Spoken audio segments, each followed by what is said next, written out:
E aí, já pensou em ganhar muito dinheiro com um canal de corte igual esse daqui que você está assistindo? No primeiro link da descrição temos um aulão para você que quer começar um canal de cortes e faturar muito aqui na internet. Também teremos planilhas que irão te ajudar na hora de organizar a produção do seu canal. Tá esperando o quê? Porque a gente falou, por exemplo, de, olha, demora 66 dias para você ter um hábito na média, mas variando muito. E eu tive um insight uma vez, no momento de ócio criativo. Eu sou uma pessoa que investe em Bitcoin. Gosto bastante deste ativo. E tem um indicador no Bitcoin que é muito interessante, que é o múltiplo de Mayer. É simplesmente a comparação entre o preço diário do Bitcoin, que varia muito, tem dia que já caiu 50%, por exemplo, e a média de 200 dias do preço. E qual é o ponto desse indicador? Se o preço diário está abaixo da média, seria um momento bom para você comprar. E o negócio é que o preço diário varia muito e a média, como é de 200 dias, varia muito pouco. Aí eu pensei, com hábito é a mesma coisa, né? Às vezes o que eu faço num dia varia muito para o outro. Mas o meu comportamento em 200 dias não varia tanto. Eu tenho uma rotina de trabalho. Então eu queria transformar a academia na minha rotina. Eu pensei, se eu fizer isso durante bastante tempo, embora o meu comportamento mude muito de um dia para o outro, se ele está todo dia no meu comportamento, daqui a pouco ele vira a média do meu comportamento a ponto de ficar normal. É o que eu tento fazer, inclusive, com conteúdo. Por que a gente faz podcast semanalmente? Porque a gente quer que a média do nosso seguidor seja assistir o podcast, não ver só um episódio ou outro. Eu quero que ele consiga ver toda semana. Então, isso me ajudou na programação. E, de fato, eu acho que é muito interessante que você programa as coisas. Exato. Vocês têm uma opinião sobre isso? Eu gosto de chamar... Primeiro, eu não consigo entender e jamais conseguirei entender como que existem pessoas que não usam agenda. Realmente, pra mim, não assim, faz sentido. Eu não sei, cara. Eu não sei nem o que falar pra uma pessoa dessas, cara. Porque é um comportamento, perdão a expressão, burro. Demais, cara. Porque o seu córtex pré-frontal, que é a região que tem as funções executivas, por exemplo. Digamos que eu tenha que sair daqui agora e ligar pro meu sócio depois, porque tem que resolver um problema lá que aconteceu e eu não posso esquecer de ligar pra ele, cara. Que tem que responder o e-mail do X lá. Eu boto um alarme. E esqueço desse compromisso e foco aqui no podcast. A região do meu cérebro que fica com esse compromisso ao vivo ali para eu não conseguir esquecer é o córtex pré-frontal. E o córtex pré-frontal é a região mais cara do cérebro.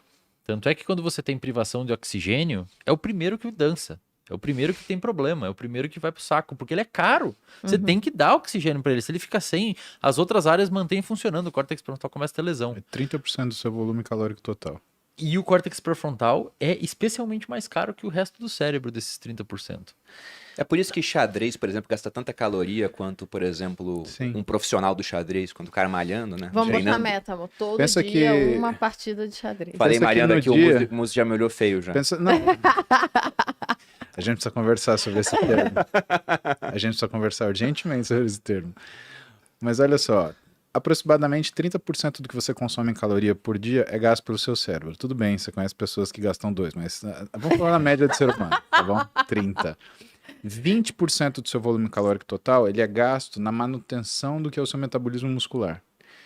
Então, cara, se você pensa e treina, você já garantiu 50% do gasto de caloria que você precisa do dia. Se você tiver músculos, E né? o seu cérebro é E pequenininho. cérebro. E o cérebro é pequenininho. Exatamente. E gasta muito. Ele é muito pequeno em comparação ao resto. Exatamente. Eu costumo dizer que a agenda... Eu criei um nome para agenda. Agenda é uma camada extracortical do seu cérebro. Muito bom. Gostei disso. É um córtex novo que você criou. Bravo. Entendeu?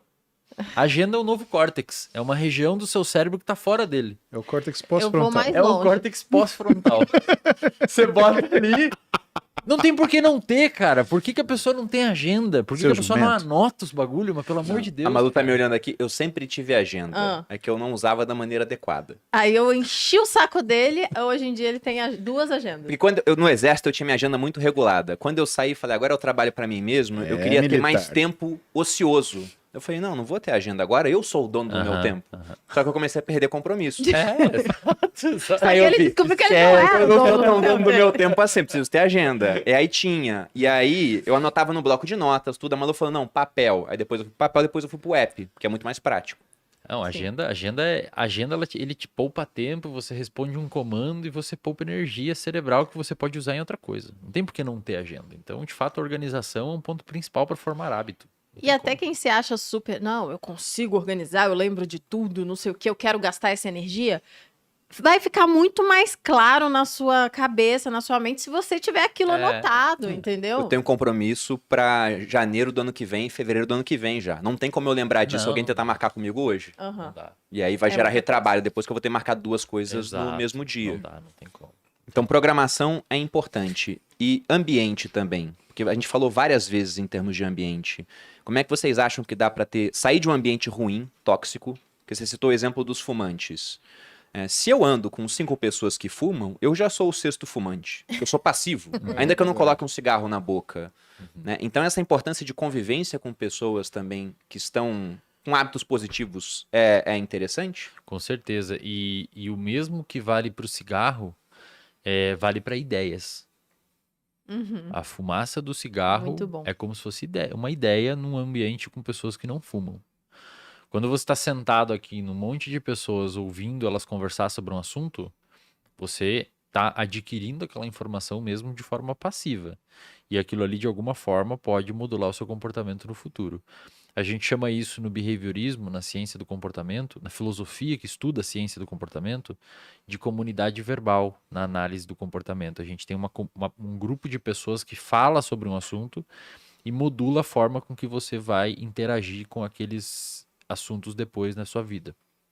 Por exemplo, se existe uma pessoa que é muito amiga do Bruno, que convive muito com o Bruno, que assiste muito o Bruno, que fala muito com o Bruno, que está sempre próximo, que vê como ele se comporta, vê como ele age, de 100 pessoas que estariam dentro desse tipo de situação, muito provavelmente parte delas teriam uma predisposição maior em investir em Bitcoin. Porque você está toda hora argumentando a favor, está falando sobre, você faz isso, você mostra, você tem estatísticas e tudo mais. Quando comparado a um grupo de pessoas que não fala de investimento. Uhum. Eu sei que é meio óbvio isso, mas muitas pessoas não percebem. Então, com certeza, você está dentro de um ambiente...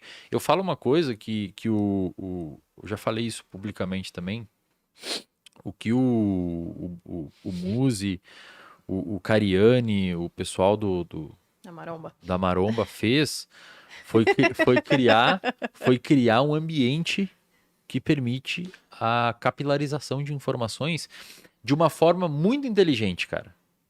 Que é por meio de passar uma informação precisa do ponto de vista técnico e auxiliando as pessoas, mas também com brincadeiras, acessando o jovem, acessando quem realmente precisa daquele conteúdo, com memes e tudo mais. Então, na medida que você vai criando esses ambientes de fala e de contextualização sobre algum tipo de ideia, você modula o comportamento das outras pessoas e também, quando você quer ter o seu comportamento modulado, é interessante que você siga e se inspire e escute pessoas que falam sobre um assunto.